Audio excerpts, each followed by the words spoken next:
Hello, hello, hello. Are you awake yet? This is Get Involved America, and I'm Melody, And I'm Mary. and we are concerned citizens that want to help you to get involved in what's going on in your nation. So today we're going to be discussing kind of a sensitive subject. Um, with everything that's going on, we've decided that we were going to talk about pro-life versus pro-choice. And so I just want you to know that you can disagree with us, and that's fine, but listen to us. And then we also just ask that I don't like, I guess what I was trying to say is that I don't like when they have the debates and then people just start yelling and screaming, trying to get their point across. Yeah. So because this is our podcast, you can either listen to us or not listen to our side of the coin. Yeah, no, absolutely. And I agree with you. Like, that's not a conversation. That's not a debate. There's nothing healthy about that. And you're going to get absolutely nowhere when you do that. So, yeah, let's just have a conversation about it. I think there's a lot of things that are going on right now with the leak that just happened with the Supreme Court.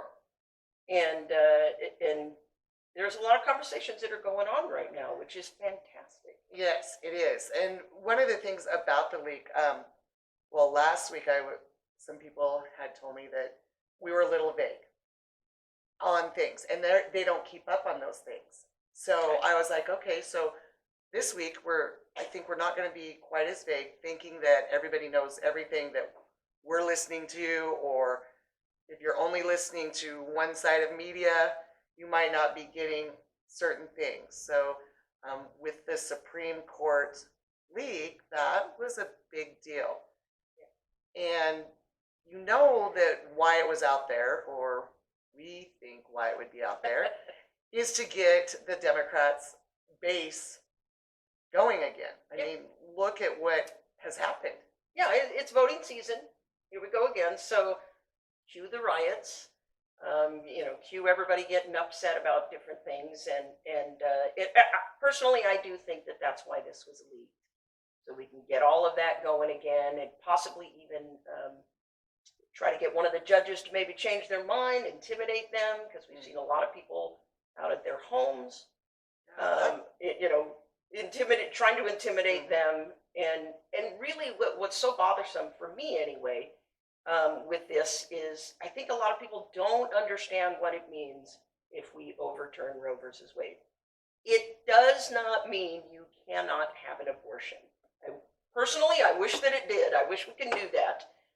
But that will still be available. It's just that what it does is push it back to the states. Which is where really it should have been to begin with. Yeah, we're a constitutional republic, democracy. Yes. And that's exactly how that works. Roe versus Wade was bad precedence to begin with. It was predicated on a lie, first of all. And then other things were used, like the right to privacy, which also was very vague. When they made that ruling, it was very vague. And then it made it a federal, like the federal government can now determine what you can and cannot do in your state. Yeah. Because there were states at the time that had like the heartbeat bill. And this took that away from them. This said, no, federal government, you're not allowed to make those rulings. You're not allowed to make those choices in your state. And that's where we need to be. This actually does need to be overturned so that it goes back to the states and we can vote. Absolutely. I totally agree with you. Yes, some states are going to be stricter than other states. Sure. But that is how our Constitution was set up, that you can vote your government in your state. They can make those decisions based on what the people of that state are telling them. Yep. And so again, getting these people all riled up for riots and things like that,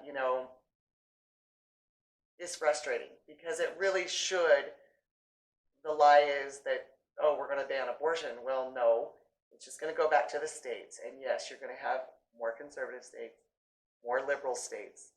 And that's where you can make your voice be heard again. Yeah, absolutely, absolutely.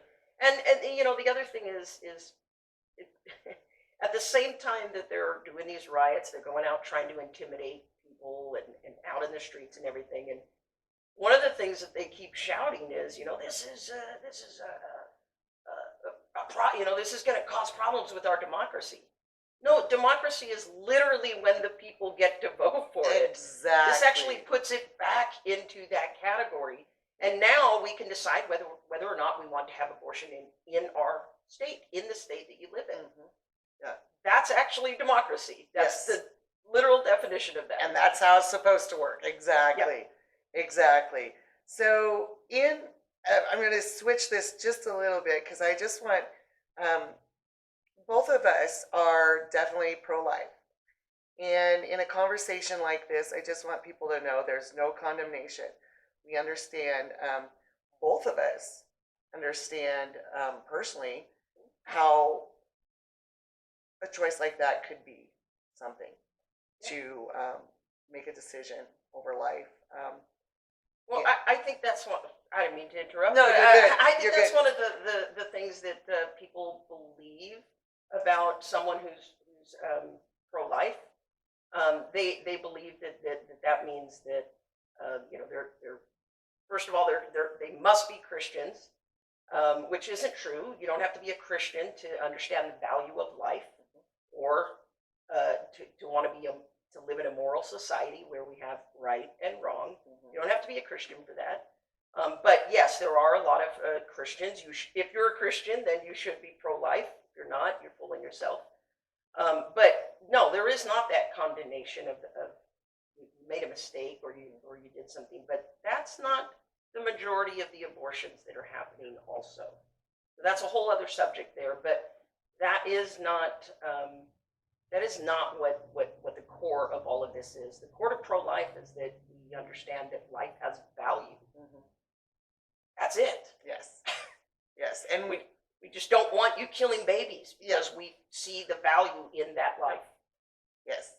And to make that decision and make that choice, I don't think the Democrats are very good at their wording. We were talking about this a little Mhm. bit ago, that they always seem to put this wording, you're either pro-life or you're pro-choice. Well, no, you're pro-life or you're killing a baby. I mean,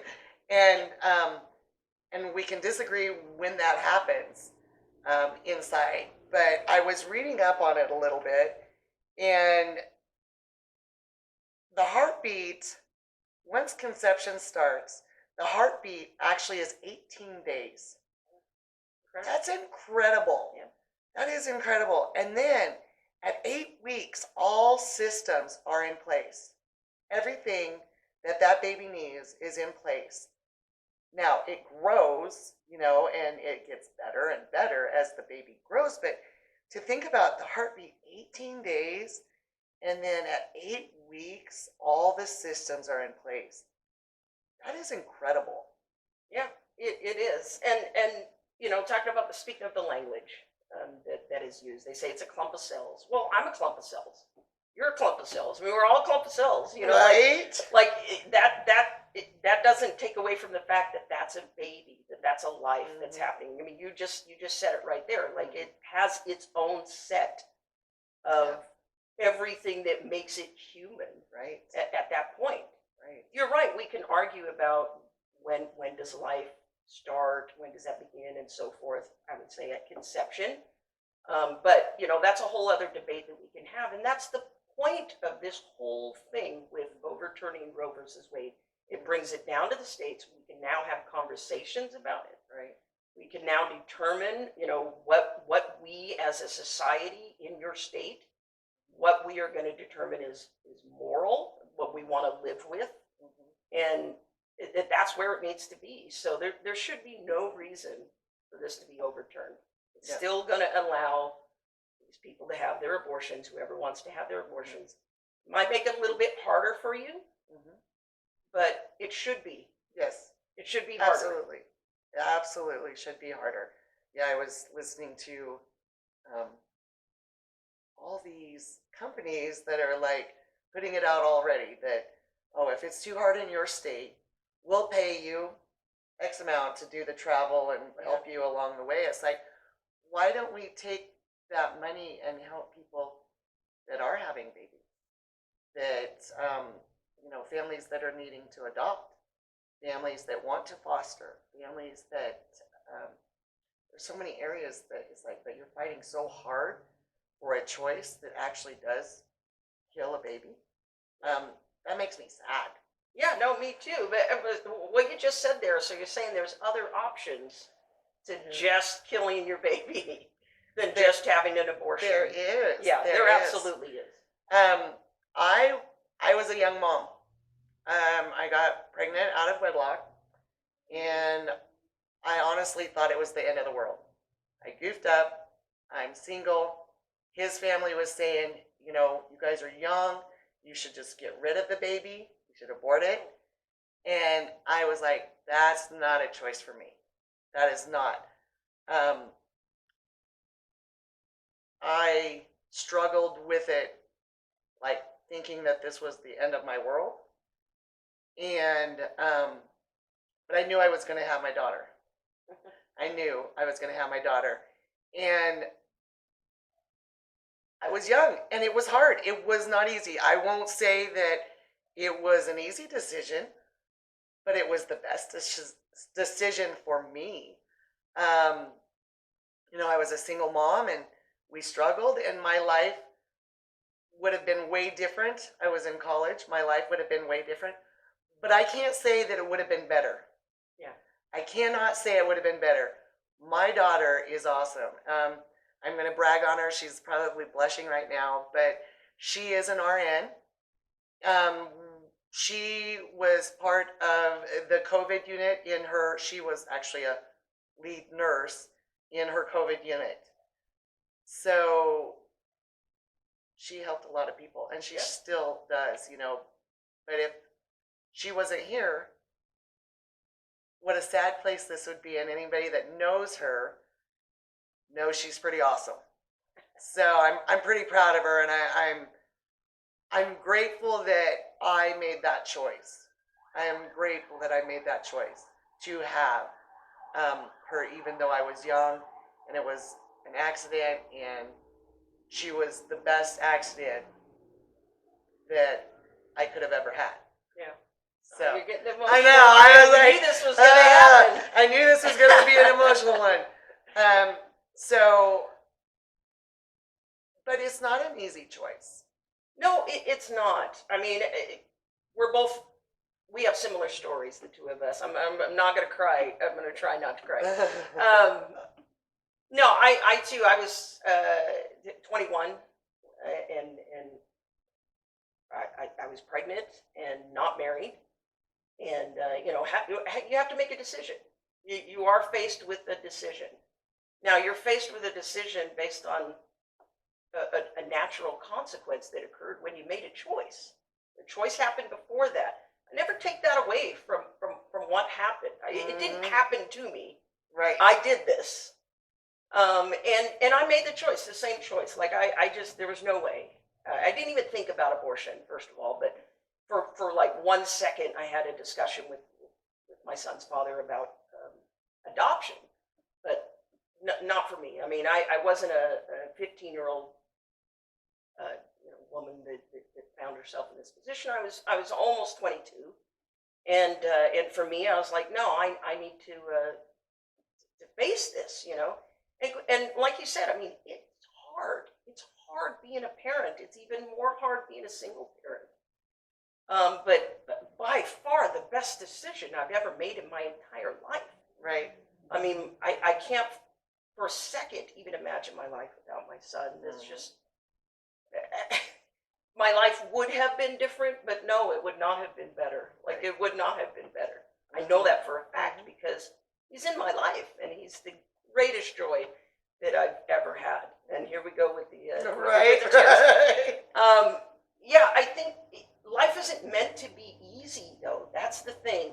This I read a statistic, and I don't remember the exact number, so I'll drop it so that we're okay in the statistics. But at least 80% of abortions that happen out of it's an inconvenient. Mm-hmm. Yes, it's an inconvenient. It absolutely is. My life went in a whole other direction than I thought it was going to be, and yeah, it was inconvenient, and I almost lost my son several times in my pregnancy.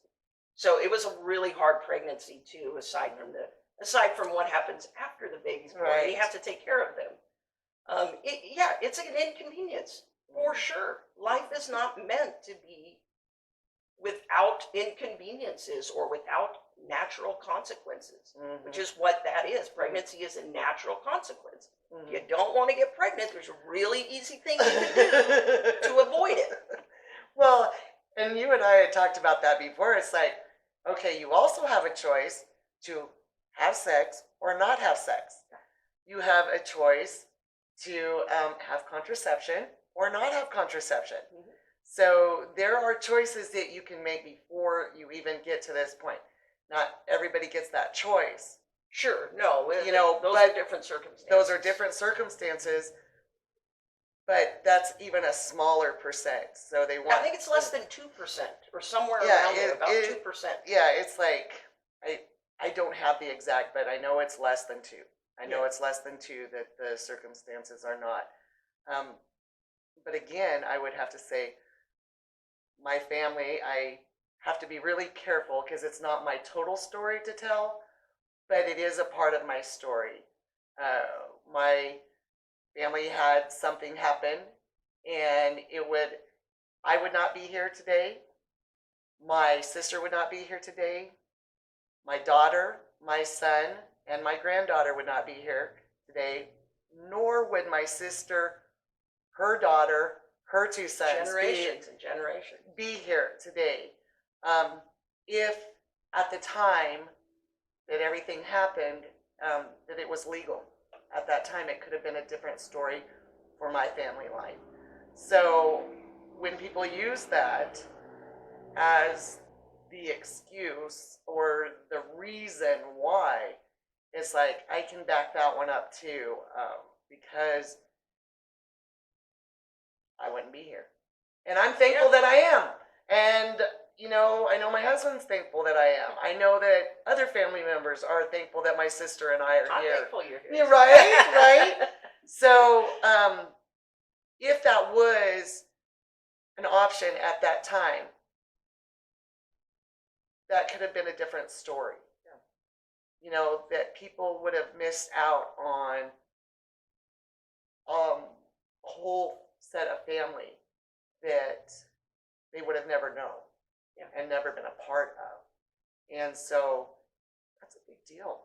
It is a big deal, and I think the left uses some of those things that fall in that 2%. They use that as an excuse for when they can't win an argument, they jump to that. And I've never met anyone who is pro-life who said no. Incest is fine, rape is fine. No, of course not. These are horrible, horrible things that happen. To people, but that still does not diminish the life. Just because what happened around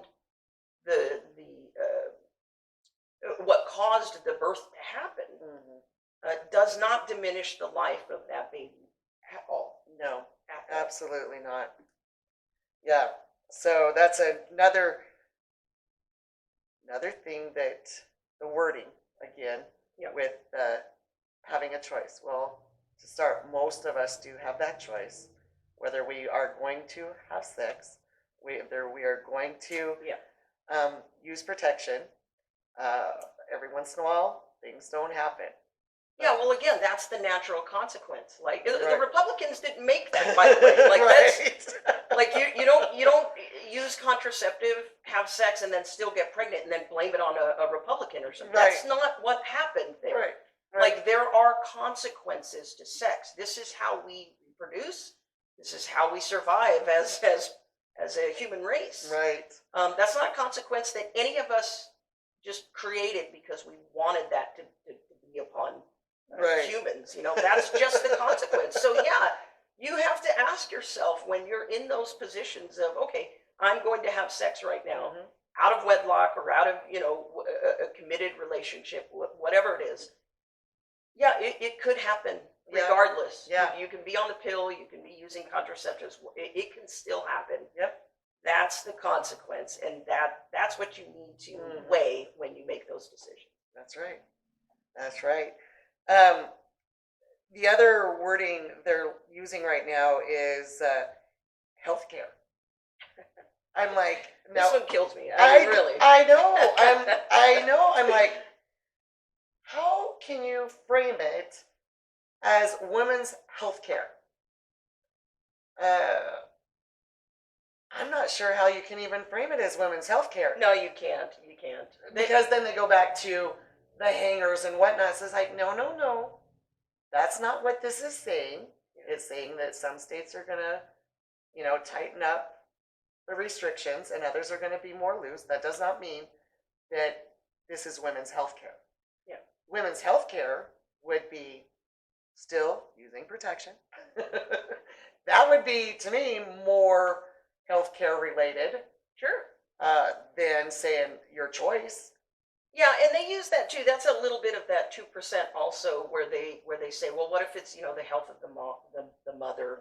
What if there's something like the baby develops in the fallopian tubes, for example? That's one that they bring up a lot, and it does happen. Mm-hmm. Okay, so this is just personal, but yeah, there's both lives are important. The Mhm. mother's life and the baby's life, they're both important. Again, pro-life means we see the value in life. Right. So they're both valuable. But yeah, we would have to take care of the mother in that case. Mhm. That is health care.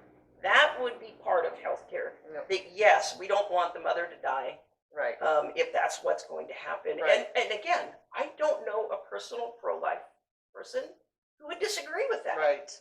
So when they keep bringing these things up, Mhm. we already agree.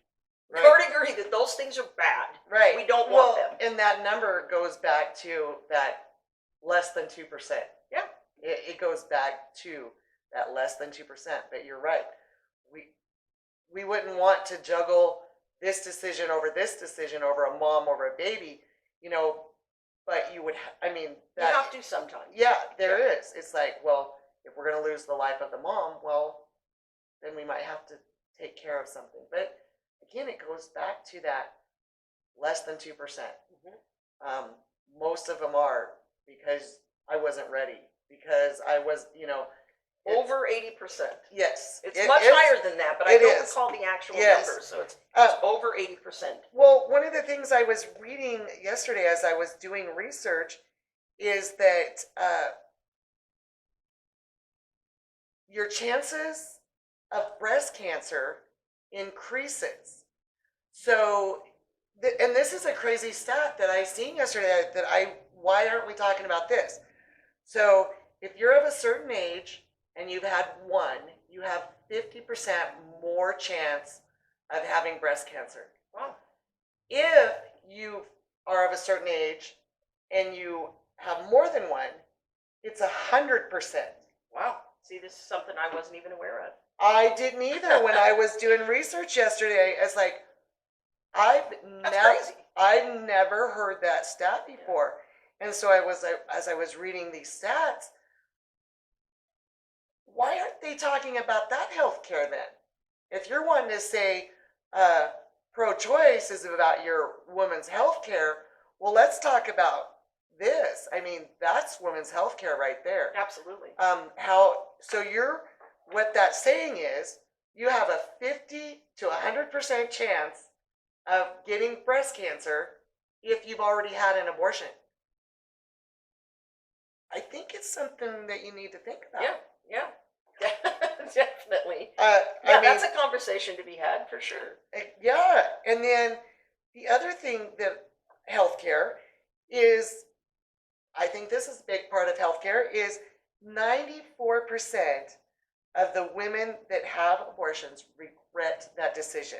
Yeah. And it's because of the guilt, the shame, the depression, and all these things that go along with it that nobody else is talking about. Yeah. I have friends that have had abortions, and the healing was a big, long process because they lived with that inside of their heart, thinking that they weren't good enough, that they should have never done that, that they live in depression, you know, and your heart goes out to those people because they don't know where to turn to get the help that they need. That's health. That's healthcare. You're absolutely right. I mean, and that's a huge percentage too. That is We are not having conversations about, because they shut that down immediately. We don't want people to know that, yeah, you might regret the decision that you're making right now.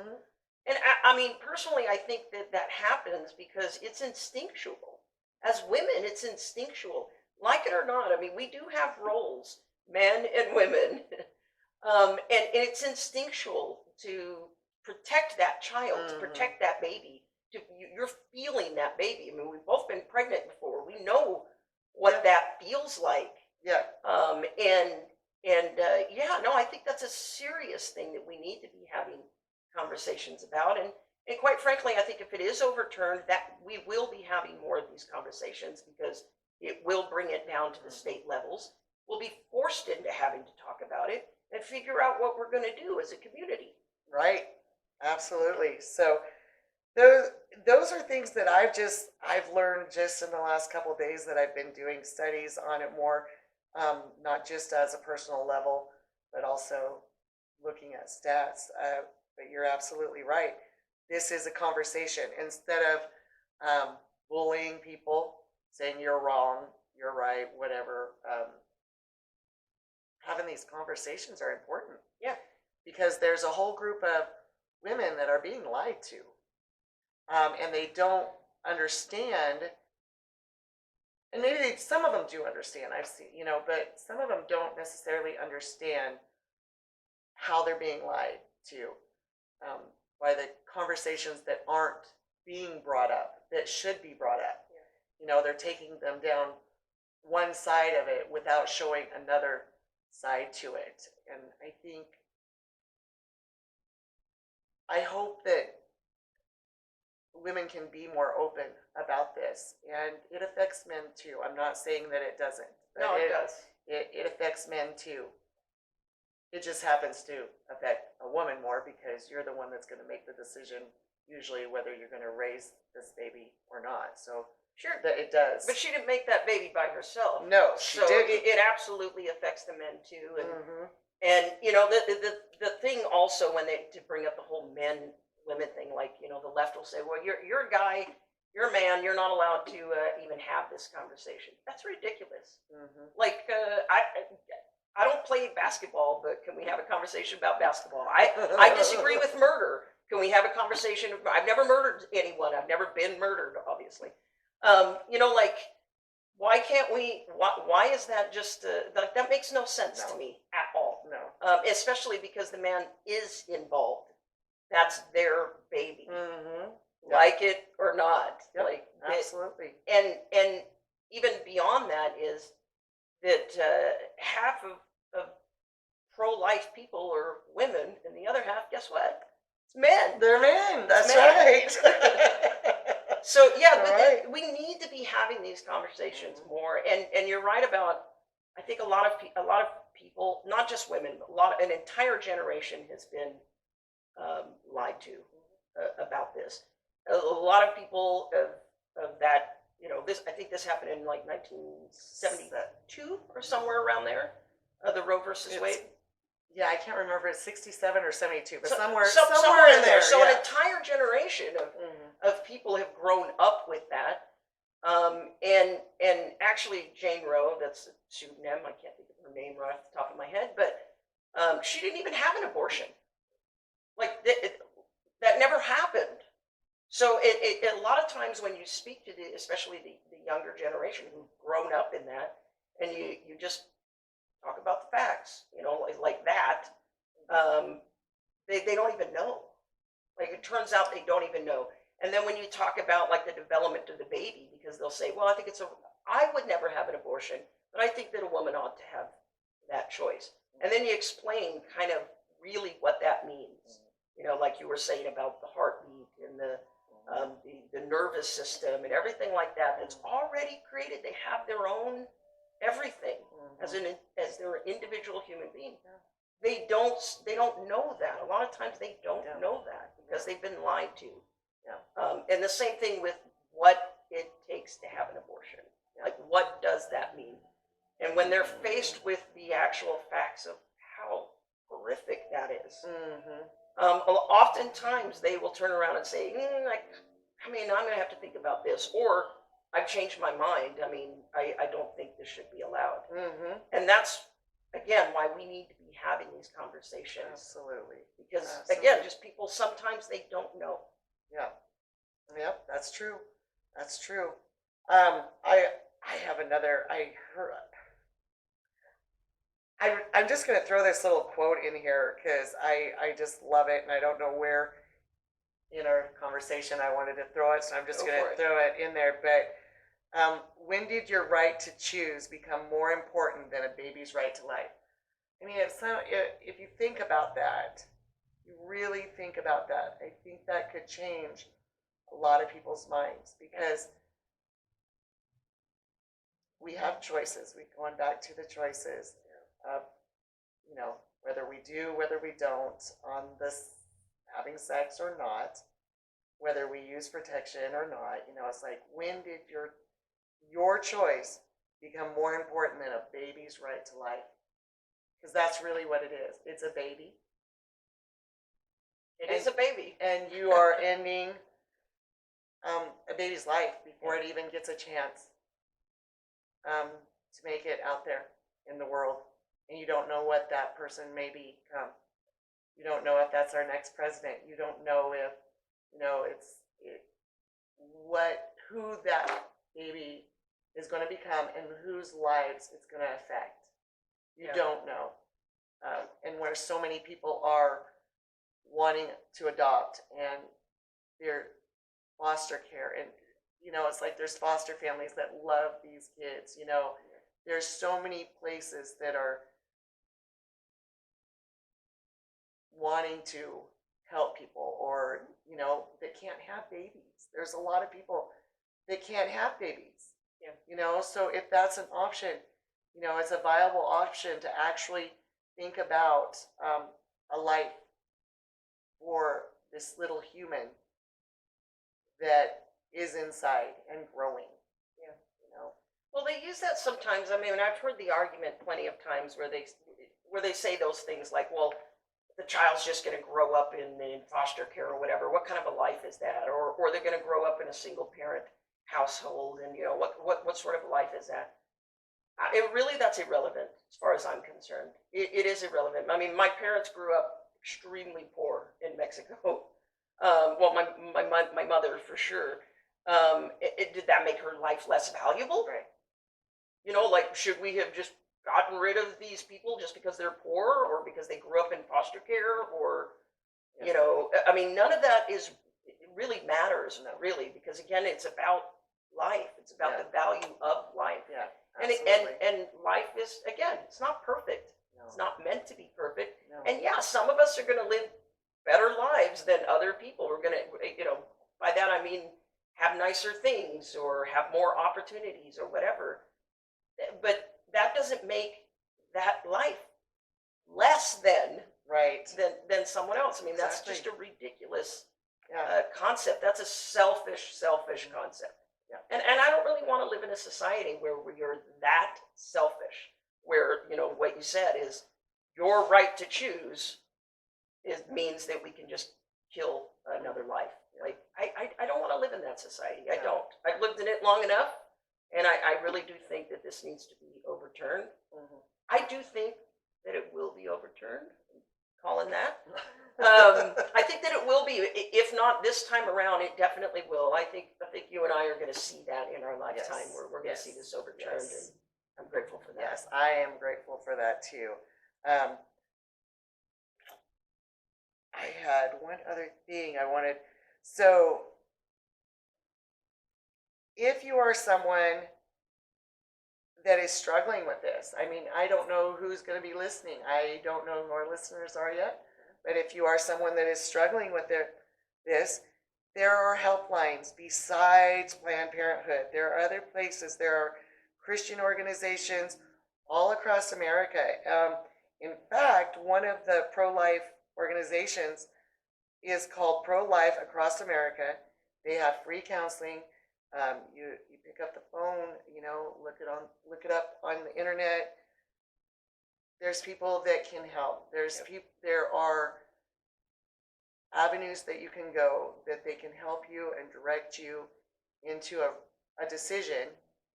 And we're going to let you know, not an easy decision, but it would be the best decision that you could ever make. Yeah, absolutely. In your life, to have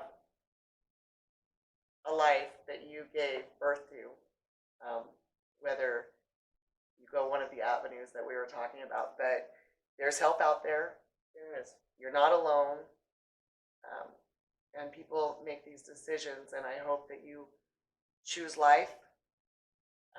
God knew us before he even made us in the womb. That's what he says. Yep. Yeah, his word says that he did. And Yep. so as a Christian, like you were talking about earlier, it's not necessarily, there's a lot of people that aren't Christians that are pro-life also because of humanity. Yeah.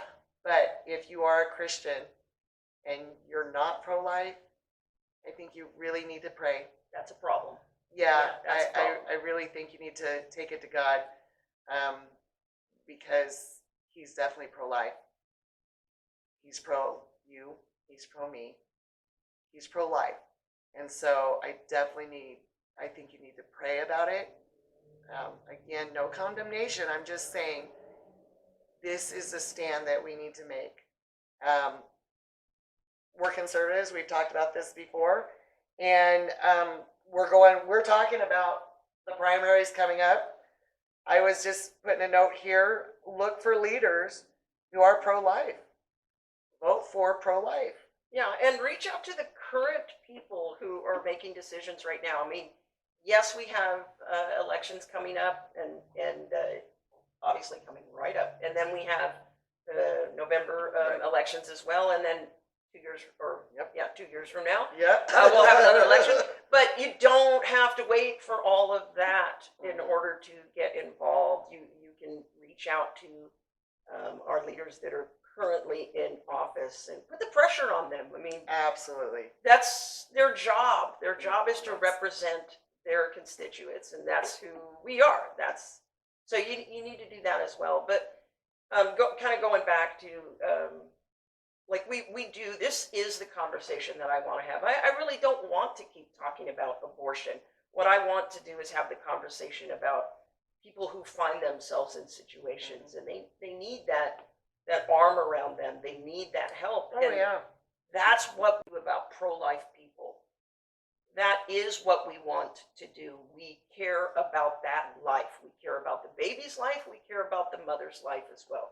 That's right. And those are the real conversations that this will take us in that direction as we are forced into doing that as a community. And I'm actually really grateful for that above everything else, because that's we just talked personally how we feel about that. I don't know exactly what your situation was. I know a little bit, but like I had an entire community of people that could help me. I mean, I had my church congregation, I had my family, I had friends, I had lots of people around me that were more than willing to help me with that. Not everybody has that. I understand that.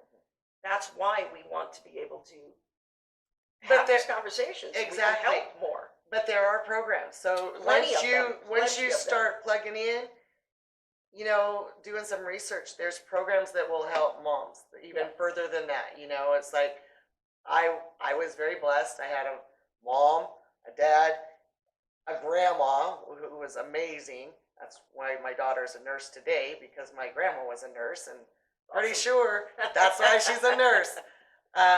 and my sister. I mean, that was my community that helped me the most. Yeah. You know, and like you said, not everybody has that, but there are programs out there There are. to help you and steer you, and you just have to start to dig a little bit because there are people that care. There are people that will pray with you, but not only pray with you, but put actions to that prayer. So just start researching those things and looking.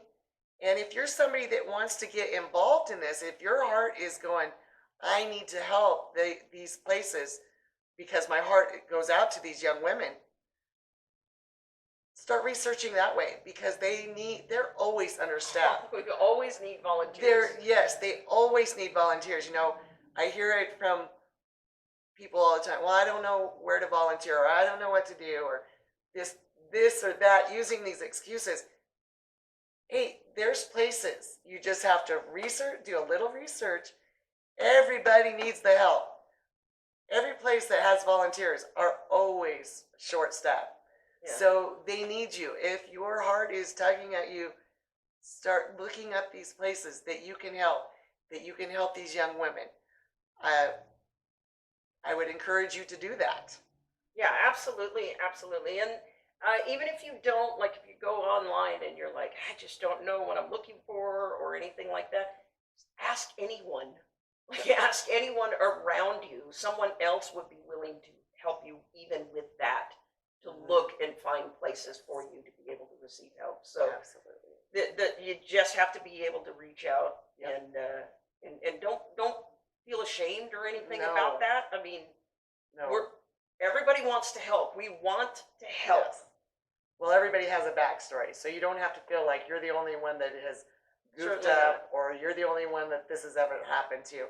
So, I hear the thing where, you know, well, if I go to a church or something like that, then they might look down at me. You know what? If they do, go to the next church Yeah, because exactly. they have a history. They're not perfect. They're just forgiven. You Yeah. know? Yeah. So find that community for yourself and just reach out. There's answers out there. You're not alone. There's definitely answers out there for you to help you in this decision to be had. So, Mary, I feel like we've said a lot of good things out there. If you want to say anything else, or we can pray and I can lead, you can lead. I just By all means. feel all right.